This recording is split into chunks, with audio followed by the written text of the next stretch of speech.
അത്യുന്നതങ്ങളിൽ ദൈവത്തിന് സ്തുതി, ഭൂമിയിൽ സന്മനസ്സുള്ളവർക്ക് സമാധാനം.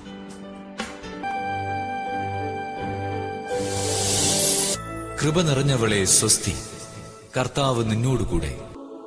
മറിയമേ, നീ ഭയപ്പെടേണ്ട. ദൈവസന്നിധിയിൽ നീ കൃപ കണ്ടെത്തിയിരിക്കുന്നു. നീ ഗർഭം ധരിച്ച് ഒരു പുത്രനെ പ്രസവിക്കും. നീ അവന് യേശു എന്ന് പേരിടണം. അവൻ വലിയവനായിരിക്കും, അത്യുന്നതന്റെ പുത്രൻ എന്ന് വിളിക്കപ്പെടും. അവന്റെ പിതാവായ ദാവീദിന്റെ സിംഹാസനം ദൈവമായ കർത്താവ് അവന് കൊടുക്കും. യാക്കോബിന്റെ ഭവനത്തിന്മേൽ അവൻ എന്നേക്കും ഭരണം നടത്തും. അവന്റെ രാജ്യത്തിന് അവസാനമുണ്ടാവുകയില്ല.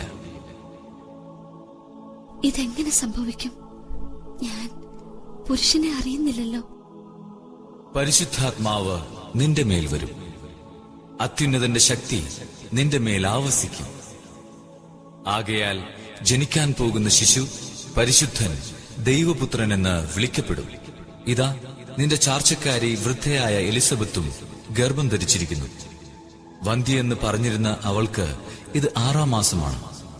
ദൈവത്തിന് ഒന്നും അസാധ്യമല്ല. ഇതാ കർത്താവിന്റെ ദാസി, നിന്റെ വാക്ക് എന്നിൽ നിറവേറട്ടെ.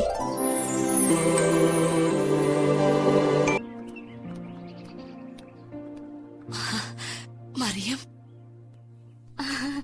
എലിസബത്ത്, സ്ത്രീകളിൽ അനുഗ്രഹീതയാണ് നിന്റെ ഉദരഫലവും അനുഗ്രഹീതം.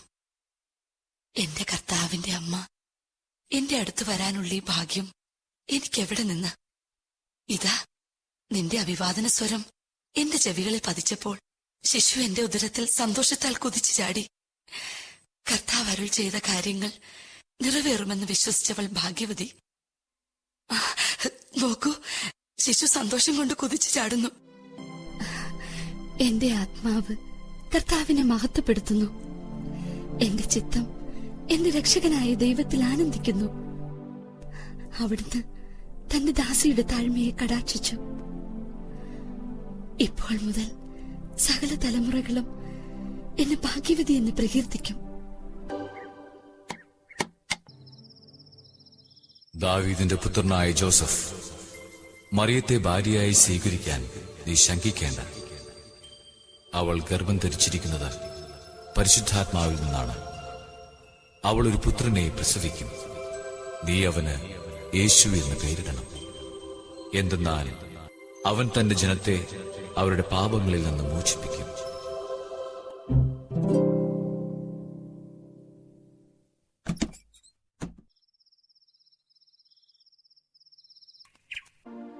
ലോകമെമ്പാടുമുള്ള എല്ലാവരുടെയും പേര് എഴുതി ചേർക്കണമെന്ന് ഒരു രാജകൽപ്പന പുറപ്പെടുവിച്ചിരിക്കുന്നു. അതനുസരിച്ച് നാം എല്ലാവരും നമ്മുടെ പട്ടണമായ ബേത്ലഹേമിൽ പോയി പേരെഴുതി ചേർക്കണം. പക്ഷേ ഈ അവസ്ഥയിൽ നാം എങ്ങനെ പോകും? എന്റെ ദൈവമേ, നിനക്ക് സ്തുതി. ഓ ബേത്ലഹേം, നിന്നെക്കുറിച്ചുള്ള പ്രവചനം പെട്ടെന്ന് പൂർത്തിയാവാൻ പോകുന്നു. അങ്ങനെയെങ്കിൽ നമുക്ക് എത്രയും പെട്ടെന്ന് പോകണം.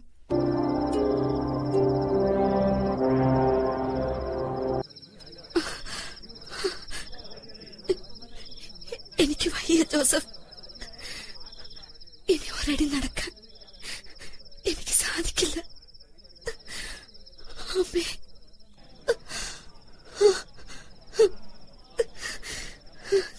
നീ ഇവിടെ ഇരിക്കൂ, ഞാനൊരു സ്ഥലം കണ്ടുപിടിക്കട്ടെ. ഞങ്ങളോട് ദയ കാണിക്കണമേ. എന്റെ ഭാര്യയ്ക്ക് പ്രസവ സമയം അടുത്തു.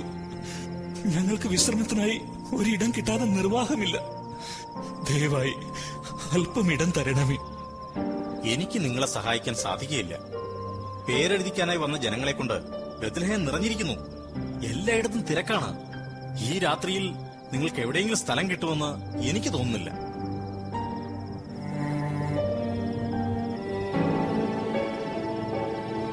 നമുക്കിവിടെ ഒരു മുറിയും ലഭിക്കില്ല.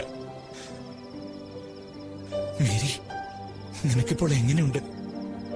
ഒരല്പം മുമ്പോട്ട് പോയി മറ്റേതെങ്കിലും സ്ഥലം അന്വേഷിക്കാൻ സാധിക്കുമോ?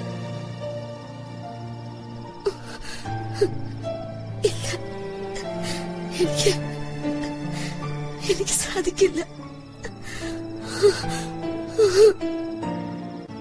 ഈ സമയത്ത് വേറെ എവിടെയെങ്കിലും സ്ഥലം കണ്ടുപിടിക്കാൻ ശ്രമിക്കുന്നോണ്ട് കാര്യമൊന്നുമില്ല. ഞാനൊരു സ്ഥലം കാണിച്ചു തരാം. അതാ അവിടെ ഒരു കുടിലിന്റെ മുമ്പിൽ തീ കൂട്ടിയിരിക്കുന്നത് നിങ്ങൾ കാണുന്നുണ്ടോ? ഉവ്വ്. ആ കുടിലിന്റെ പുറകിലായ ഒരു സ്ഥലമുണ്ട്. അവിടെ നിങ്ങൾക്ക് ഉപയോഗിക്കാം. അതൊരു സത്രമല്ല, പക്ഷേ ഇപ്പോൾ നിങ്ങൾക്കത് ഉപകാരപ്പെടും. അതൊരു പുൽത്തൊഴുത്താ. നമുക്ക് പതിയെ അവിടേക്ക് പോകാം.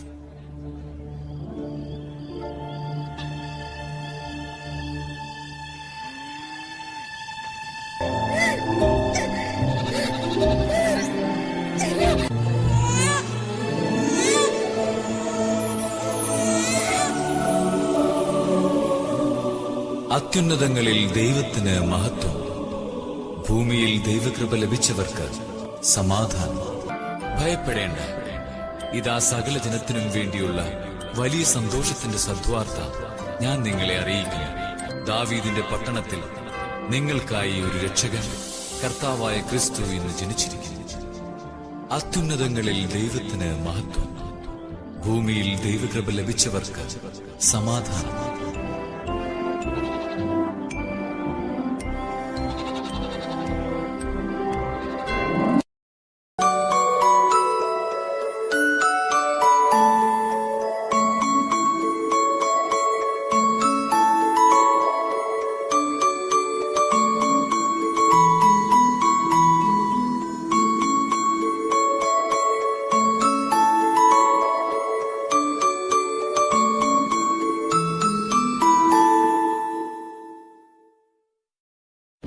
ഭയപ്പെടേണ്ട, ഞങ്ങൾ കിഴക്കവന്റെ നക്ഷത്രം കണ്ട് അവനെ ആരാധിക്കാൻ വന്നിരിക്കുകയാണ്.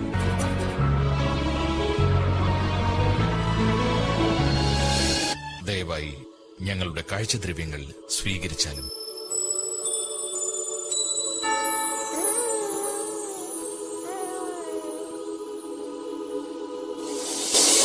അത്യുന്നതങ്ങളിൽ ദൈവത്തിന് മഹത്വം, ഭൂമിയിൽ ദൈവകൃപ ലഭിച്ചവർക്ക് സമാധാനം.